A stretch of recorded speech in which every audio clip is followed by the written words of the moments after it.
Olá, estamos retomando o nosso bate-papo PTA, aquela conversa entre os sócios do escritório, que não constitui uma opinião jurídica nem uma orientação legal de qualquer natureza. O time hoje está com a Carol, especialista em direito tributário lá de Brasília, Anderson, como convidado muito especial, especialista em direito do entretenimento, e eu do departamento tributário, Dani, para a gente falar sobre a sua área, Anderson, direito do entretenimento, que é uma área do direito. O que é especificamente o direito do entretenimento? A gente considera como um ramo do direito? Explica você. Vamos lá. Perfeito. Então, primeiramente, agradecer o convite pela participação. Uma plataforma, um canal de comunicação, não só do escritório, mas de outras atividades, inclusive ligadas ao entretenimento, né? Muito interessante, muito bacana. O formato utilizado por vocês no estilo podcast muito bom, porque você consegue acompanhar em todos os momentos. Muitas das vezes a gente não tem muita paciência para assistir um vídeo, mas um podcast você consegue escutar e passar essa informação até com mais clareza do que às vezes num vídeo, né? Por isso que a gente sobe os vídeos no YouTube, mas a gente coloca também o áudio no Spotify. Esse nosso projeto está dentro do direito do entretenimento? Exatamente. Então, vamos lá. Eu tenho uma opinião bem pessoal, particular, sobre o direito do entretenimento, né? Hoje a gente, na internet, alguns advogados atuantes, enfim, entendem que já é um novo ramo do direito. Eu entendo que não. O direito do entretenimento ele não é um ramo tradicional e autônomo, como a gente tem conhecimento, como é o direito penal, o direito civil, direito tributário. São aqueles direitos onde você tem uma codificação, tem uma lei especial, tem um regramento especial para reger as relações.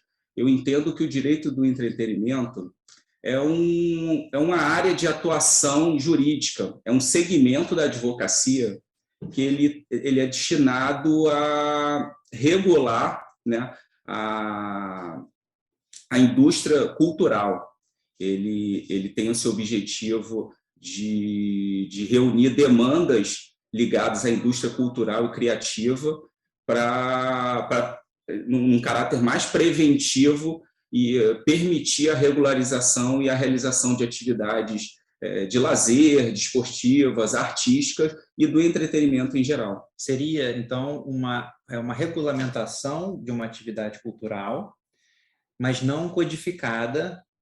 E então o que a gente tem são leis esparsas que regulamentam as atividades. Então, assim, eu posso ter uma lei, como a gente conhece bem, a lei do audiovisual, aí eu tenho uma outra lei que vai tratar de uma outra situação. O próprio Código de Defesa do Consumidor entra também dentro do direito do entretenimento. Então, a gente tem você vai pescando diversos regramentos que, combinados, vão dar o arcabouço para a sua atuação no entretenimento.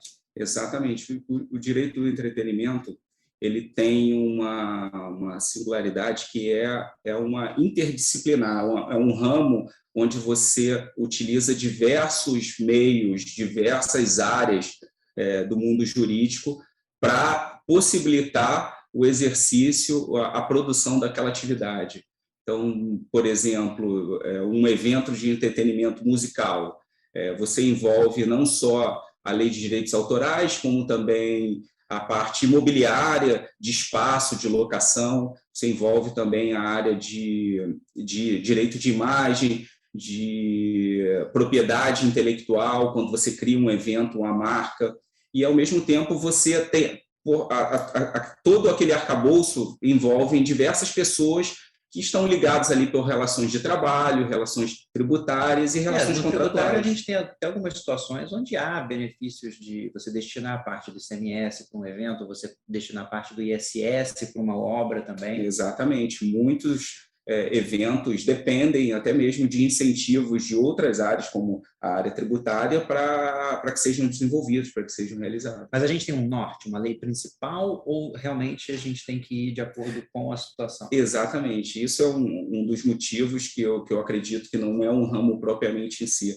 porque vai depender muito da atividade. Em algumas atividades do entretenimento, você, por exemplo, não vai utilizar a lei de direitos autorais, mas vai utilizar o Código de Defesa do Consumidor, você vai utilizar a Lei de Incentivo à Cultura, você vai utilizar a Lei de Responsabilidade Civil e até mesmo questões ligadas ao desporto e ao direito da infância, da juventude. Enfim, não necessariamente você vai ter uma lei que vai regular a atividade, vai depender exatamente de qual atuação o produtor, o empresário vai realizar, vai executar naquele momento. Diga, Carol. Oi, Anderson, vou entrar na conversa. Seja bem-vindo ao nosso bate-papo. Obrigado. Muito bom te ver aqui.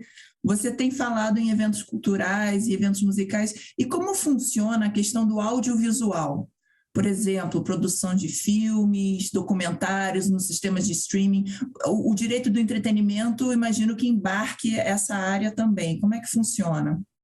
Exatamente. O que eu ia falar é justamente isso, Carol. Só complementando, quando a gente fala em direito do entretenimento, parece que é só show, Isso, teatro, mas exatamente. a gente tem uma gama muito maior de eventos. Com certeza. Seria até, um evento esportivo poderia ser também? Sim, ele está dentro do segmento de lazer, né? O desportivo. Obviamente, as atividades esportivas, ela tem um regramento próprio, tem até leis próprias, dependendo do estado, são regulamentadas por confederações esportivas, mas dentro do segmento comercial e jurídico, elas estão dentro do entretenimento através do lazer. E essa produção de filmes, como a Carol falou, que seja por streaming, não seja por uma grande distribuição, também entra nisso. Também entra nisso. Também entra na parte tanto do entretenimento em geral, como da cultura. E da propriedade autoral e tudo isso. Exatamente. Né? Até aqueles eventos, agora voltando, até aqueles eventos amadores também passam por isso. Com certeza.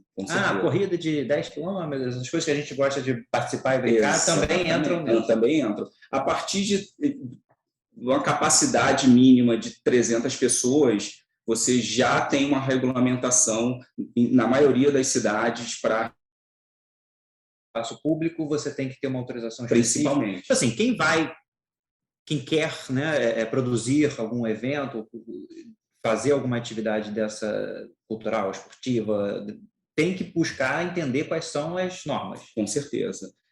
Existem exceções... Que é a atuação preventiva que você está falando. Exatamente. Algumas exceções você não necessita de uma regularização ou até de uma assessoria jurídica. Então, você está falando dos eventos privados que não necessitam de uma autorização, mas aí você começa a vender ingresso, aí não deixa... embora possa ser um espaço particular, envolve as questões do direito, obviamente. Então, até num casamento que a pessoa contrata uma banda, tem a ver. Exato. Pode dizer que é direito consumidor, mas tem a ver especificamente com eventos. Com entretenimento. O buffet entra nisso. Com certeza, com certeza.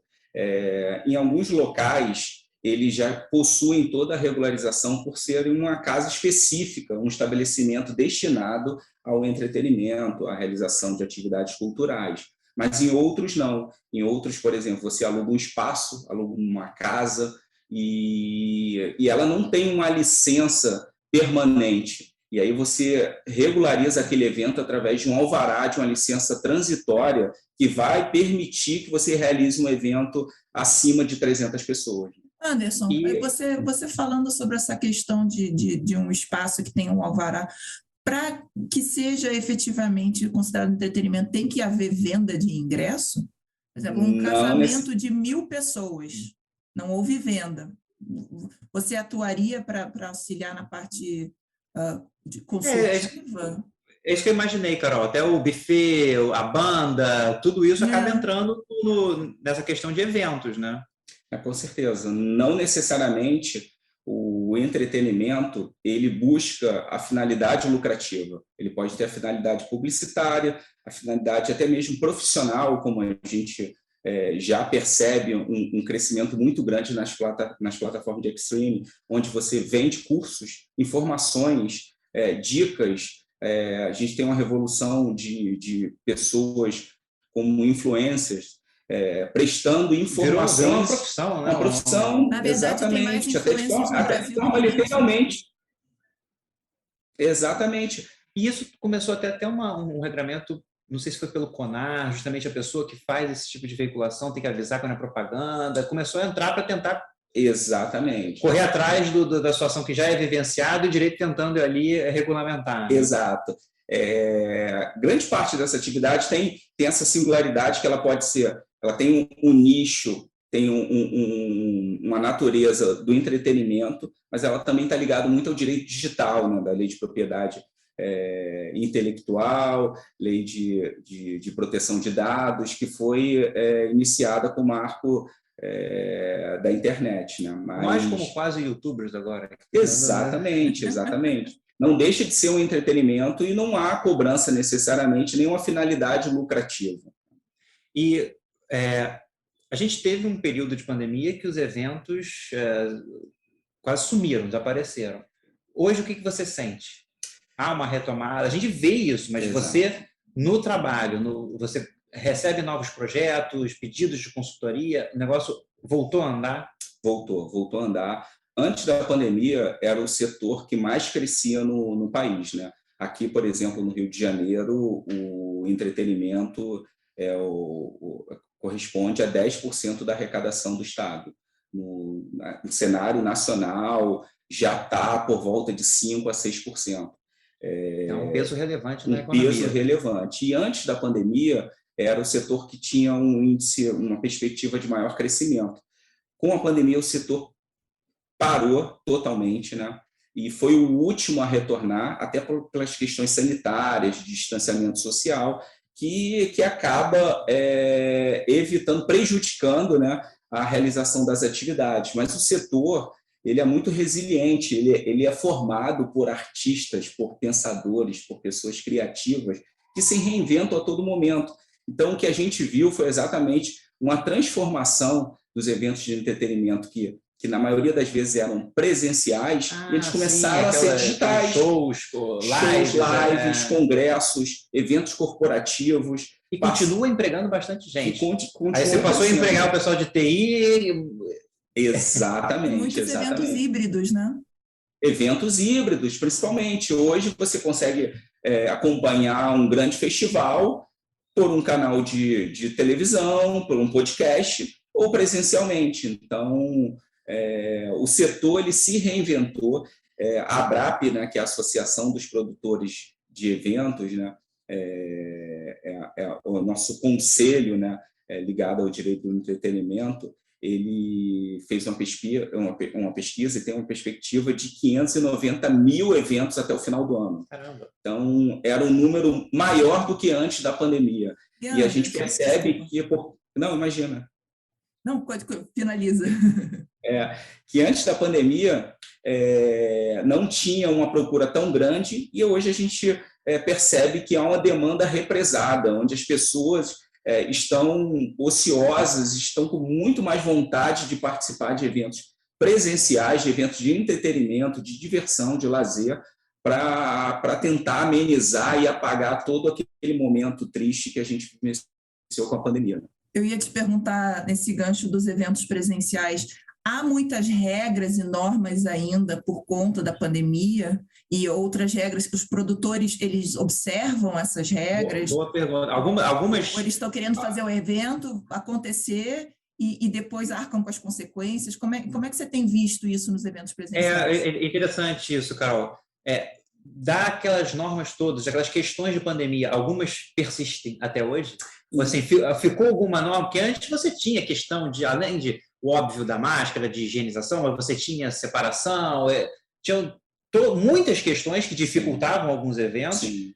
Algumas dessas ficaram, realmente, é interessante isso, Carol. Você agora volta ao que era antes.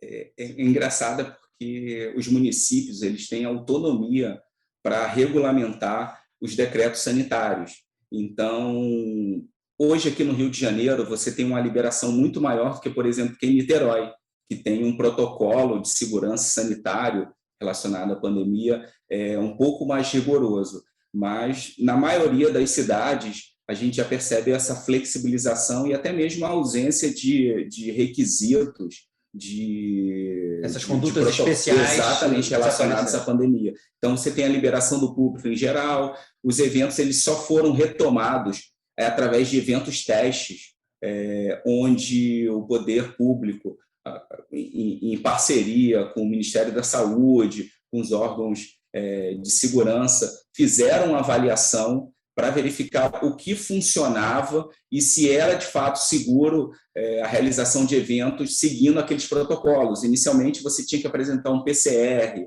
depois foi necessário apenas o cartão de vacinação em dia, e agora, dependendo do momento, da gravidade da pandemia, né, do cenário epidemiológico, você tem uma flexibilização ou um pouco mais de rigor.